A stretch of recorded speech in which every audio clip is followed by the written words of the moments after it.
First heading second question. Okay, ಈಗ ಎರಡು equation ಕೊಡೋದಾನೆ, ಅದನ್ನ ಸಾಲ್ವ್ ಮಾಡ್ಬೇಕಂತೆ. ಯಾವ ಮೆಥಡಿಂದ?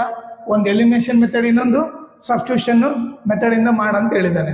ಓಕೆ, ಈಗ ನೀವು ನೋಡಿದ್ರೆ ಎರಡು ಈಕ್ವೇಶನ್ ಕೊಟ್ಟಿದ್ದಾನೆ. ಎಲಿಮಿನೇಷನ್ ಮೆಥಡ್ ಹೆಂಗ್ ಮಾಡ್ಬೇಕನ್ನೋದು ನೋಡ್ರಲ್ಲಿ. ಓಕೆ, ಈಗ ಎಲಿಮಿನೇಷನ್ ಮೆಥಡ್ ಮಾಡ್ಬೇಕಂದ್ರೆ ಐದರ್ ಎಕ್ಸ್ ಆದ್ರೂ ಸೇಮ್ ಇರಬೇಕು, ಇಲ್ಲ ವೈ ಆದ್ರೂ ಸೇಮ್ ಇರಬೇಕು. ಇಲ್ಲಿ ನೀವು ನೋಡಿದ್ರೆ ಎಕ್ಸ್ ಸೇಮ್ ಇಲ್ಲ, ವೈ ಕೂಡ ಸೇಮ್ ಇಲ್ಲ.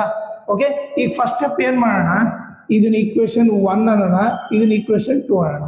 ಓಕೆ, ಈಗ ಐದರ್ ಎಕ್ಸ್ ಆದ್ರೂ ಸೇಮ್ ಮಾಡೋಣ, ಇಲ್ಲ ವೈ ಆದ್ರೂ ಸೇಮ್ ಮಾಡೋಣ. ಈಗ ನೋಡ್ರಲ್ಲಿ ವೈನ ಸೇಮ್ ಮಾಡ್ಬೇಕಂದ್ರೆ ಇದು 4 ಇದೆ, ಇದನ್ನ ಇಂಟು 2 ಮಾಡ್ಬಿಟ್ರೆ ಇದು 4 ಆಗುತ್ತಾ? ಸೊ ನಾನೇನ್ ಮಾಡ್ತೀನಿ, ಇದನ್ನ ಇಂಟು 2 ಮಾಡ್ಬಿಡ್ತೀನಿ.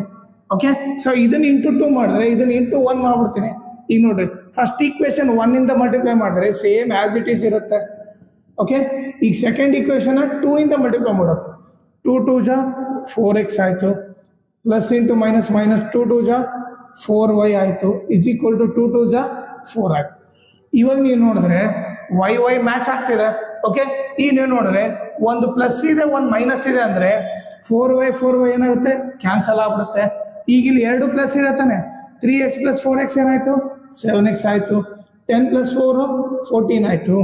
x ಈಕ್ವಲ್ ಟು 14 ಇಂಟು ಈ ಕಡೆ ಬಂದ್ರೆ ಡಿವೈಡ್ ಆಯ್ತು. 7 1 ಜಾ 7 2 ಜಾ ಎಕ್ಸ್ ವ್ಯಾಲ್ಯೂ ಏನು 2 ಅಂತ ಗೊತ್ತಾಯ್ತು. ಓಕೆ, ಈಗ ಪುಟ್ x ಈಕ್ವಲ್ ಟು 2 ಇದನ್ನ ನಾವು ಇನ್ ಈಕ್ವೇಶನ್ 1 ಅಲ್ಲಿ ಹಾಕೋಣ. Okay, put x equal to 2 ಇನ್ನೆಲ್ಲ ಹಾಕೋಣ, ಈಕ್ವೇಶನ್ 1.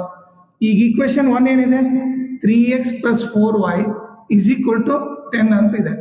x ಇದ್ದಲ್ಲಿ 2 ಹಾಕೋಣ, 4y ಇಸ್ ಈಕ್ವಲ್ ಟು 10, 3 2 ಜಾ 6 plus 4y is equal to 10. ಈ ಪ್ಲಸ್ 6 ಹಾಕೊಡೋದ್ರೆ ಏನಾಗುತ್ತೆ, ಪ್ಲಸ್ 6 ಹಾಕೊಡೋದ್ರೆ ಮೈನಸ್ 6 ಆಗುತ್ತೆ. 4y ಇಸ್ ಈಕ್ವಲ್ ಟು 10 ಅಲ್ಲಿ 6 ಹೋದ್ರೆ 4, y is equal to 4 into ಇರೋದು ಈ ಕಡೆ ಬಂದರೆ ಡಿವೈಡ್ ಆಯಿತು. 4 4 ಕ್ಯಾನ್ಸಲ್ ಆಯಿತು. y ವ್ಯಾಲ್ಯೂ ಏನು 1. ಸೊ x ವ್ಯಾಲ್ಯೂ ಬಂದು 2, y ವ್ಯಾಲ್ಯೂ ಬಂದು 1.